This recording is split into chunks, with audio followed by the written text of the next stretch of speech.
La caída del Imperio Incaico es quizá uno de los momentos más controversiales de la historia del Perú, tanto por la forma casi fantástica en la que ocurrió como por la cronología confusa y algunas veces contradictoria de los sucesos.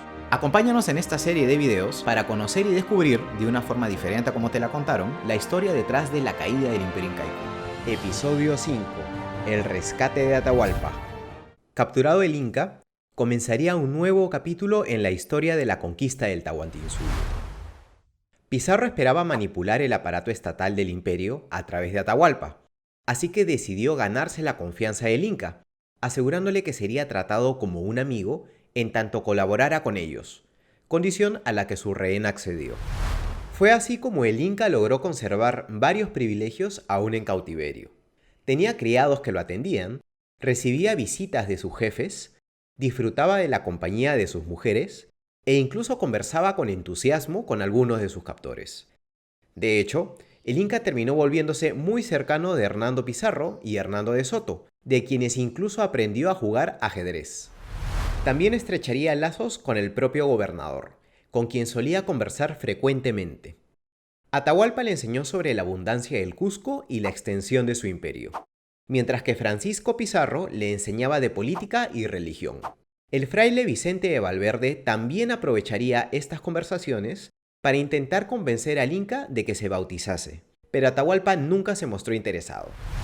Los días siguientes a la emboscada en Cajamarca, el desconcierto reinaba en el imperio.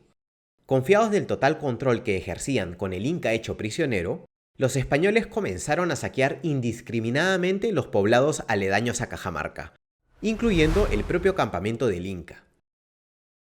Fue precisamente durante estas incursiones que Atahualpa advirtió que lo que sus captores más anhelaban era el oro, y ante esta revelación urdió su propio plan de rescate.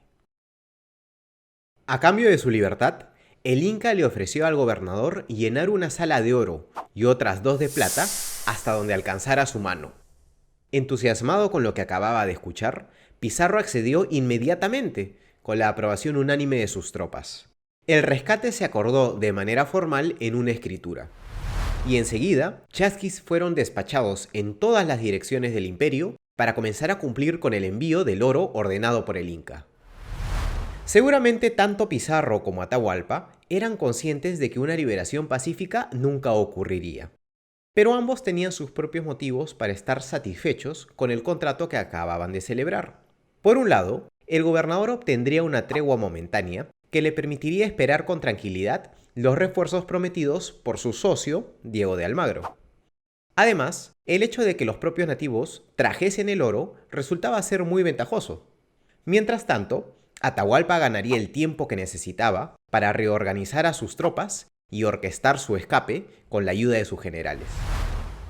Y hablando de generales, creo que en este punto es conveniente hacer un pequeño paréntesis para brindar un breve recuento del estado de las fuerzas del Inca. Luego de la captura de Atahualpa, Rumiñahui se había retirado a Quito, una región del Tahuantinsuyo segura para sus tropas y en la que esperaría nuevas órdenes. Mientras tanto, Calcuchímac se encontraba en Jauja, lugar en donde tuvo que detener su marcha al norte para apaciguar una rebelión huanca. Finalmente, Quisquis permanecía en Cusco. La capital había sido recientemente sometida por la fuerza luego de la derrota y captura de Huáscar. En total, se estima que los 3 ejércitos del Inca sumaban cerca de 100.000 soldados. Es precisamente con estas tropas y con sus generales que Atahualpa se mantenía seguro de poder recobrar su libertad. Pero antes de poder orquestar su escape, Atahualpa decidió que era necesario deshacerse de una vez por todas de Huáscar y eliminar así cualquier posibilidad de que su hermano pudiera ser restituido en el poder. Sin embargo, Francisco Pizarro le había dado órdenes expresas de asegurar de que Huáscar fuera traído con vida a Cajamarca. Por ello, antes de actuar, Atahualpa fingió una gran tristeza frente al gobernador cuando le informó sobre la noticia del repentino asesinato de Huáscar, quien según él había sido muerto por sus generales sin su consentimiento. Pizarro lo consoló y libró de culpa, dado que su muerte había ocurrido sin su autorización. Solo después de asegurarse de que no sería castigado, Atahualpa ordenó matar a su hermano, y fue así como encontraría su final Huáscar, penúltimo gobernante del Tahuantinsuyo.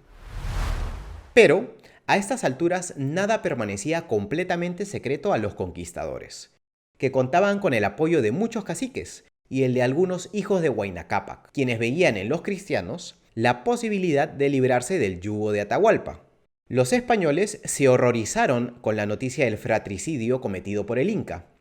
Pizarro, maestro de la cautela, era consciente de la posible responsabilidad de Atahualpa en el asesinato de Huáscar, pero decidió pasar por alto el escándalo y dar crédito a las palabras del Inca, probablemente consciente de que el evento podía ser la excusa ideal para ajusticiar a Atahualpa, en caso fuera necesario hacerlo.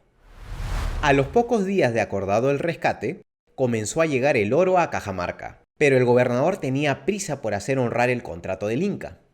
Para acelerar el flujo del botín, Pizarro decidió enviar 2 expediciones hacia el sur. La primera, conformada por 3 españoles, tenía como propósito supervisar la requisa y envío de todo el oro del Cusco, la tan mencionada capital del imperio. La segunda, al mando de Hernando Pizarro, recorrería la costa hasta Pachacamac, donde se encontraba uno de los santuarios más importantes para los incas. Ambas expediciones contaban con la garantía de Atahualpa de que nada les pasaría mientras él así lo dispusiese. Los días transcurrieron en calma hasta que el 14 de abril de 1533 llegó a Cajamarca Diego de Almagro, trayendo consigo 150 soldados y 54 caballos, y junto con ellos a los oficiales reales Alonso de Riquelme, Antonio Navarro y García de Salcedo, cuya misión era la de asegurar el envío del quinto real de todas las riquezas con las que se hicieran los conquistadores. La llegada de estos refuerzos alteró completamente el ambiente en Cajamarca.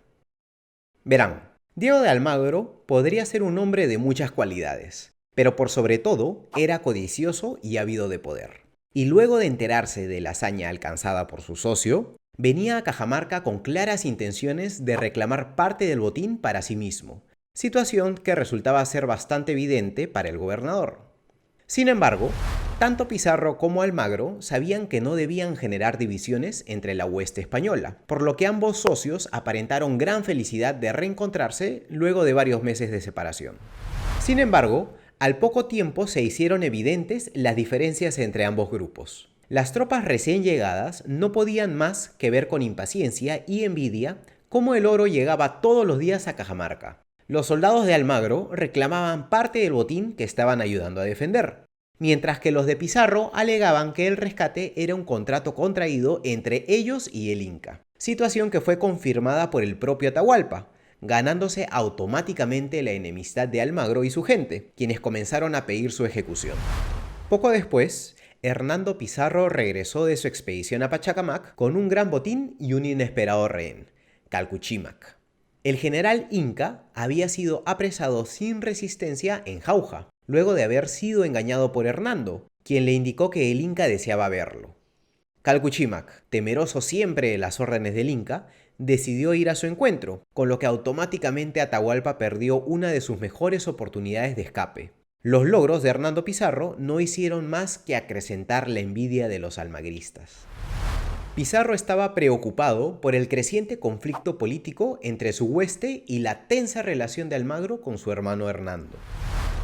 Pero por sobre todo, le preocupaba que el Cusco, la capital inca de la que tanto había escuchado hablar, estuviese fuera de las 200 leguas que le habían sido concedidas en la capitulación de Toledo. Necesitaba actuar rápidamente o perdería el derecho de reclamar la más grande y rica de las ciudades inca para los Pizarro. Para solucionar esta situación, el gobernador decidió dar por cumplido el contrato de Atahualpa, ordenando que el oro y la plata fueran repartidos sin demora, luego de lo cual su hermano Hernando sería el encargado de llevar personalmente el quinto real a España, donde solicitaría al rey y al Consejo de Indias la extensión de los territorios de Nueva Castilla.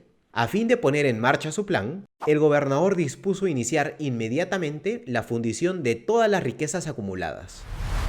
Por su parte, Atahualpa estaba cada vez más nervioso. El Inca se sentía protegido con la amistad de Hernando Pizarro, por cuanto su alejamiento de Cajamarca le significaría perder a uno de sus principales defensores. Además, estaba colérico por la captura de Calcuchímac, a quien había ordenado expresamente esperar sus instrucciones en Jauja. Su entrega no hacía más que disipar sus posibilidades de recobrar la libertad.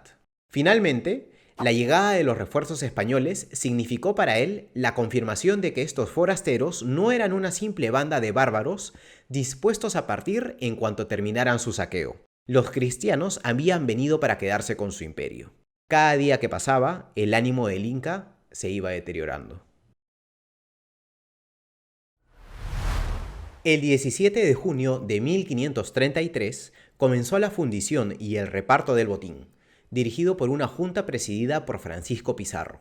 La cifra oficial contabilizada fue de 6.092 kilogramos de oro y 11.705 kilogramos de plata, aunque está claro que buena parte de las riquezas fueron ocultadas por los soldados y sus capitanes para eludir el fisco. Como correspondía, el quinto real fue descontado del peso oficial del botín y el resto fue repartido entre los artífices de la captura del Inca, según la participación que habían tenido. Lógicamente, los Pizarro y sus capitanes recibirían la mejor parte. Para calmar las tensiones del grupo, Pizarro compartió también parte considerable del botín con Almagro, así como distribuyó 20.000 pesos de oro entre los soldados almagristas. Concluido el reparto del rescate, Atahualpa era consciente de que ya no le era de utilidad a los españoles, y que, por ende, le quedaba poco tiempo de vida. A esta difícil situación se le sumó la partida de Hernando Pizarro a España. El Inca solicitó su inmediata liberación, al haber cumplido con la parte de su contrato. Pizarro accedió, pero le confirmó lo que él ya suponía. No podría abandonar Cajamarca hasta que más españoles arribaran. Viéndose acorralado y sintiendo inminente su final, Atahualpa cayó en cuenta que probablemente la única opción que le quedaba era la de orquestar su propia liberación, ordenando a sus generales un ataque sobre Cajamarca. Luego de más de 8 meses en cautiverio, el Inca finalmente entendió que para recobrar su tan ansiada libertad tendría que jugarse el todo por el todo, incluida su propia vida. Muchas gracias por ver la quinta parte de nuestro documental dedicado a la caída del Imperio Inca. Acompáñanos en el siguiente episodio para conocer el destino de Atahualpa. Recuerda que puedes apoyar este proyecto dejándole un like al video y suscribiéndote a nuestro canal. Y como siempre, nos gustaría leer sus comentarios y opiniones respecto de nuestro contenido y, por qué no, de futuros temas que les gustaría que exploremos. ¡Hasta la próxima!